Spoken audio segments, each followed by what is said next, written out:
नमस्कार दोस्तों, आपका स्वागत है। आज की ये जो कहानी है बहुत कुछ मतलब हमें सिखाने भी वाली है और बहुत आश्चर्य कारक कहानी है। ये डेविड शॉर्ट नाम के एक इंसान की कहानी है। ये एक सच्ची घटना है दोस्तों। उसकी एक बार ऐसी तबीयत इतनी बिगड़ गई थी, उसको ये लगा कि अब वो इस दुनिया में नहीं बचेगा और उसको अस्पताल में भी भर्ती किया गया था। वो डॉक्टर्स ने भी वही कहा था कि इसकी जो हालत है वो बहुत ही दिन ब दिन इतनी बिगड़ती जा रही थी कि उसके अभी ज़्यादा वो पल नहीं बचेगा, ज़्यादा दिन वो ज़िंदा नहीं रहेगा।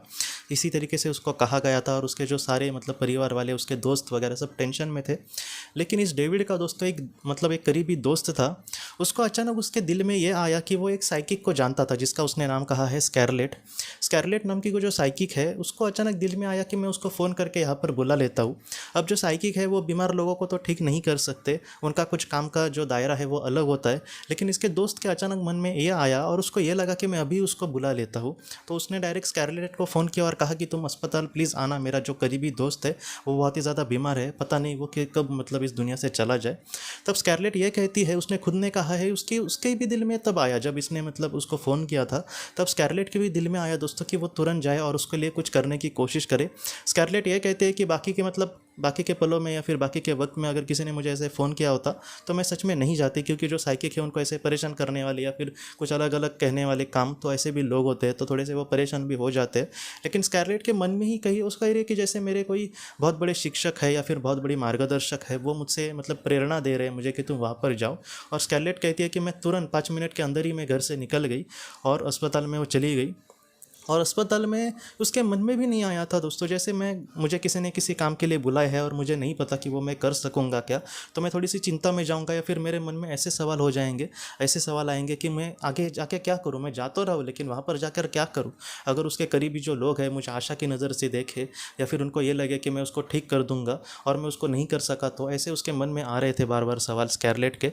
लेकिन स्कैरलेट को फिर भी ऐसे लग रहा था कि तुम मत डरो, तुम बिंदास जाओ। और बाद में वो जब अस्पताल पहुंची तब सामने उसका उसको उस वार्ड में लेकर गया उसका दोस्त, और उसने कहा कि ये है डेविड, इसको तुम प्लीज़ मदद करना। स्कैरलेट ये कहती है कि मेरे मन में अचानक तब विचार आए कि तुम उसके करीब जाओ। और स्कैरलेट वहाँ पर उसके करीब गई और उसके करीब एक स्टूल लेकर बैठ गई। और उसने क्या किया दोस्तों, डेविड का जो हाथ है वो अपने हाथ में लिया और उसने आंखें अपनी बंद कर ली। और स्कैरलेट ये कहती है कि जैसे मैंने अपनी आंखें बंद करी, उसको ये लगा कि वो एक अलग ही दुनिया में पहुंच गई है। और वो दुनिया जो थी दोस्तों, वो एक अलग ही टाइप की दुनिया थी, जैसे नीला नीला प्रकाश वहाँ पर था। और वो स्कारलेट ये कहती कि मैं समझ नहीं पा रही थी कि मैं वहाँ पर क्या कर रही हूँ। और उसके सामने दोस्तों उसको डेविड की कहीं ना कहीं आत्मा या फिर डेविड दिखाई दिया गया। और वो डेविड एक ऐसी अवस्था में था जहाँ पर वो समझ नहीं पा रहा है कि उसको क्या करना चाहिए। और स्कारलेट ने दोस्तों जाकर उसको हिम्मत बढ़ाई और कहा कि तुम चलो, तुम्हारा जो परिवार है या फिर तुम्हारे दोस्त तुम्हारे लिए बहुत ही ज़्यादा परेशान है, और फिलहाल तुम ये वक्त उसका है कि हम फिर से पृथ्वी पर लौट चले। डेविड ये कहता है कि मुझे कुछ भी नहीं उसको समझ में आया था कि मैं ऐसे वक्त में क्या करूं। लेकिन बाद में डेविड ने वहाँ पर उसका हाथ पकड़ा और उसने कहा कि हाँ तुम सही कह रही हो। और स्कारलेट ये कहते हैं कि उसको वो फिर से पृथ्वी पर दोनों लौट आए। और बाद में डेविड ने अपनी आंखें खोली और आंखें जब खोली तब उनका दोनों का हाथ एक दूसरे के हाथ में पकड़ा था एक दोनों ने। और इस तरीके से डेविड ये कहता है कि उसकी जो तबीयत थी वो पूरी तरीके से धीरे धीरे ठीक हो गई। ये जो वाक़या है थोड़ा सा परियों की कहानी वगैरह ऐसे टाइप का भी बहुत सारे लोगों को लग सकता है, लेकिन ये सच्ची घटना है दोस्तों। जितना हो सके मैं हमेशा आपके सामने सच्ची घटनाएं ही लाता हूँ। मैं आपके सामने यही कहना चाहता हूँ कि ऐसे जो साइकिक्स है वो दुनिया को हमसे भी परे देख सकते हैं। जैसे सोल्स या फिर आत्माएं वगैरह होती है, उनको हम नॉर्मल इंसान नहीं देख सकते, लेकिन ये जो साइकिक लोग हैं वो इस तरीके से उनको देख सकते हैं। सिर्फ देख ही नहीं सकते बल्कि उनको महसूस कर सकते हैं। और स्कारलेट ये कहती है कि यहाँ पर कोई चमत्कार जैसी बात नहीं है, शायद उसकी आत्मा को मेरी उस वक्त ज़रूरत लगी होगी। और ये जो सारे चित्र उन्होंने अपने आंखों के सामने देखे वो शायद उनको समझाने के लिए या फिर उनको उनके जीवन में उनको मार्गदर्शन करने के लिए आए होंगे। लेकिन ये बहुत ही बड़ा चमत्कार है। और डेविड यही कहता है कि वो उस वक्त उसका आना और मुझे ठीक करना, और मैं धीरे धीरे मैं जिस तरीके से बीमार था उस तरीके से मैं दवाइयों से भी ठीक नहीं हो रहा था, दवाइयाँ लेकर भी। लेकिन इस हादसे के बाद वो धीरे धीरे ठीक हो गया। जैसे ये थोड़ी सी कहानी अनीता मुरजानी से भी रिलेटेड मुझे लगती है। जैसे उसके भी सामने इतनी बड़ी प्रॉब्लम थी, इतनी बड़ी बीमारी थी, उसका भी बहुत ही मुश्किल था जीना। लेकिन फिर भी दोस्तों जब वो उसको एनडी का ऐसे अनुभव आया, इसको डेविड का तो एनडी का भी अनुभव हम नहीं कह सकते, लेकिन अनीता मुरजानी जब एनडी का उसको अनुभव आया और बाद में वो जब अपने होश में आई या फिर से कहीं ना कहीं ज़िंदा हो गई, उसके बाद उसकी जो बीमारी थी वो अभी मतलब आश्चर्य रूप से पूरी तरीके से ठीक हो गई।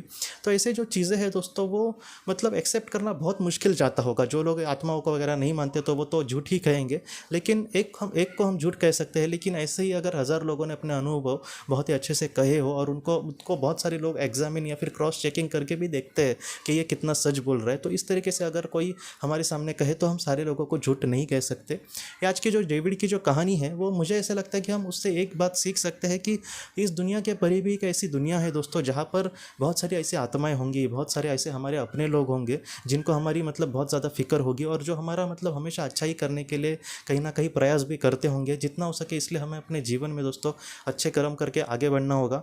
अगर हमारे जीवन में हमने किसी मतलब चुनौतियों का ही सामना करना चयन किया है, तो हो सकता है कि हमारे सामने दुख आए, लेकिन ये भी दुख जो है दोस्तों कभी ना कभी ज़रूर ख़त्म होगा। और हमें सच्चा प्यार करने वाला और हमसे मतलब हमेशा हमें अप्रिशिएट करने वाले, हमें आगे बढ़ता हुए मतलब देखते हुए खुश होने वाले लोग, ऐसे लोग दोस्तों हमेशा हमारे साथ है। उनकी जो दुआएं है, उनके जो आशीर्वाद है, उनकी जो ब्लेसिंग है, वो हमेशा हमारे साथ है दोस्तों। तो दोस्तों हम अपने अगली वीडियो में किसी नए विषय को लेकर मिलेंगे। तब तक आप अपना, अपने परिवार का ख्याल रखना। आपका बहुत बहुत धन्यवाद।